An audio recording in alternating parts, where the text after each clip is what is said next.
So আমরা যেটা করব সেটা হচ্ছে যে কিভাবে বাংলা ফন্ট ডাউনলোড করতে হয় এবং কোন কোন জায়গায় ডাউনলোড করতে। সেক্ষেত্রে আমাদের প্রথম যে ওয়েবসাইটটা আমরা এখানে আসছি সেটা হচ্ছে লিপিঘর। এই লিপিঘর থেকে আমরা অনেকগুলো ফন্ট পাবো, ফ্রিতে ডাউনলোড করতে পারবো। এখানে দুই ধরনের ফন্টে পাওয়া যায়, ফ্রি এবং প্রিমিয়াম। তো এখানে আমরা প্রথমে যেমন এই ফন্টটা আছে, চাইলে আমরা এখানে বিভিন্ন রকম ফন্ট 13টা ফন্ট আছে, এখানে 13 নাম্বার সিরিয়াল, আপনি চাইলে 19 নাম্বার সিরিয়াল, ইভেন আপনি এখানে এগুলো বুঝতে পারবেন। যদি আপনি চান যে আপনি এখান থেকে একটা ফন্টের লেখা আপনি লিখে দেখবেন যে কিরকম আসলে ফন্টটা আসে, সেক্ষেত্রে আপনি এখানে ট্রাই করতে পারবেন। সো আমি যদি এখানে ধরেন একটা ফন্ট দেখি, পছন্দ করি আগে, আমি এই যে ফন্টটা নিব, বা আপনি যে কোনো ফন্টকে আগে আপনি এখান থেকে, আমি আরেকটা দেখি, এখন ওটা পছন্দ হয় নাই। সো প্রথম সবগুলোকে একই রকম দেখা যাবে, একটু পরে যখন আপনার লোড হয়ে যাবে তখন জিনিসগুলো অর্জিত। আমি এটা নেব, যে ত্রিকোণমিতি যে ফন্টটা, ঠিক আছে। তো সেটা আমি কিভাবে এখানে লিখে যদি সার্চ করি যে আমি যাচ্ছি আমার লেখাটা, আমি লিখলাম আমার নাম। এখানে লিখতে হলে আপনাকে অবশ্যই ইউনিকোডে লিখতে হবে, যেটা লেখার জন্য কন্ট্রোল অল্টার কি দিতে হয়, ভি, ভি দিতে হয়। আর ভি যেটা আমরা এ বি না, ভিক্টোরির ভিটা দিতে হয়। এখানে আপনি বি যদি এখানে, তখন আপনার ওই আপডেটটা আপনি এখানে পাবেন। তো আমি এটা দেখলাম আমার এই ফন্টটাই দরকার, আমি ডাউনলোডে ক্লিক করব। ডাউনলোডে ক্লিক করার পরে আমরা এটাকে এখানেও চাইলে আমরা ট্রায়াল দিতে পারি, বোল্ড করতে পারি, ইতালিক করতে পারি, দেখার জন্য যে আমার এটা কিরকম ভাবে আমার মন মতো হচ্ছে কিনা। তাহলে আমি এটাকে ছোটও করতে পারি, বড় ছোট করে আমি এটাকে গ্যাপ বাড়াই, সবকিছু করে আমি এটাকে স্পেসিং বাড়াইও দেখতে পারি। সবকিছু ঠিক থাকে। আমি এখানে এখানে ডাউনলোডে ক্লিক করবো, দেন এখান থেকে উপরোক্ত বিষয়তে আমরা টিক চিহ্ন দিব, দেন ডাউনলোডে ক্লিক করবো। এটা আমার ডাউনলোড হয়ে গেছে। দ্বিতীয় আরেকটা ওয়েবসাইট আছে, আমি যদি সেটা বলি যে বাংলা ফন্ট ডাউনলোড, আপনারা এটা লিখে সার্চ করলে আপনারা গুগলে অনেকগুলো ওয়েবসাইট পাবেন। fontbd.com, আমরা এটা তো ঢুকবো, বাংলাফন্ট.com, তারপর আছে fontlipi.com, এটা যেতে পারেন, অক্ষর52.com, বিভিন্ন ওয়েবসাইট আপনি ঢুকতে পারেন। আমরা fontbd.com এ গেলাম। এটাও অনেকটা দেখতে যে আগের ওয়েবসাইটের মতো, দেখছেন। তো ধরেন এখানে আপনি ধরেন চাচ্ছেন যে আপনি এখান থেকে ধরেন কোটা নেওয়া যায়, শহীদ আবু সাইদ, দেখছেন ফন্টটা, আবু সাইদ নিয়ে একটা সেটা ফন্ট বানাইছে। তারপরে মহিন শেপা দিয়ে একটা ফন্ট বানাইছে, নীল জান্নাত দিয়ে একটা ফন্ট করলো। এটা সুন্দর, দেখেন হাসান জরা পাতা। আমি জরা পাতা দিয়ে ফন্টটা যদি আমি ডাউনলোড করতে চাই, বা দেখেন এটাও সুন্দর একটা ফন্ট, হেলাল লাভেরিয়া। সো এটা অনেকটা সুন্দর, মানে প্রত্যেকটা ফন্ট আপনি এখানে আরো কিছু ডিফারেন্ট টাইপের ফন্ট পাবেন, দেখছেন। ডিজাইনের জন্য আপনি সুন্দর সুন্দর ফন্ট আপনি এখানে, বা বিলিভ মি এগুলো আপনাদের ডিজাইনটাকে আরো সুন্দর করবে।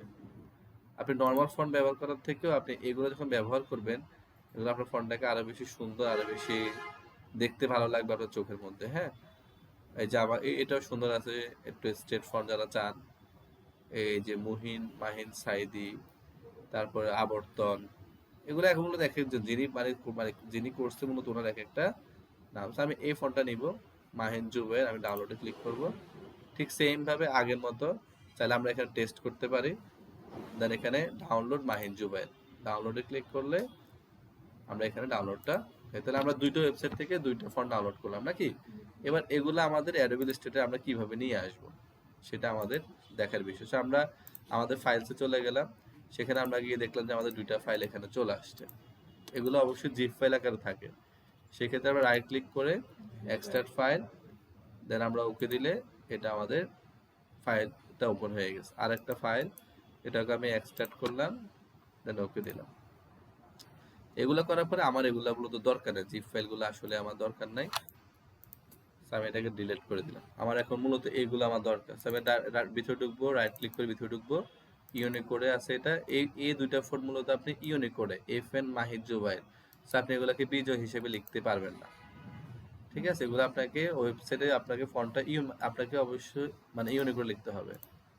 এটা একটা ভালো দিক না, কিন্তু আমাদের এই ফন্টটা আমরা সকল ভার্সনে পাবো, দেখছেন, ভার্সন 1, ভার্সন 2 এবং ইউনিকোড, মানে অব্র, বিজয়, ইউনিকোড তিনটাতে আপনি। আমরা একবার আমরা এটাকে ইনস্টল করবো হচ্ছে মানে অব্রর জন্য। তারপর ধরেন একবার আপনি ইনস্টল করবেন হচ্ছে আপনি কিসের জন্য বলে, বিজয়ের জন্য। তা আমি এটা বিজয়ের জন্য ইনস্টল করলাম, রাইট ক্লিক করে ইনস্টল, দেন আমি আবার ধরেন এগুলাকে ইউনিকোড দিয়ে আবার সিলেক্ট করি, আবার দিলাম হচ্ছে ইনস্টল। তো প্রতিবার আমাকে একই ফন্ট, কিন্তু আমি তাকে 3 বার ইনস্টল করা লাগে। দেন আমার ইনস্টল করার পরে যে লি আদর লেখা নাকি, এবার দেখি আমার এটা এখানে আসছে কিনা। আমি এই ফন্টটাকে আমি চেক করব, এখানে লিখবো লি আদর, এই যে আদর ফন্টটা চলে আসছে, ভর্তি চলছে।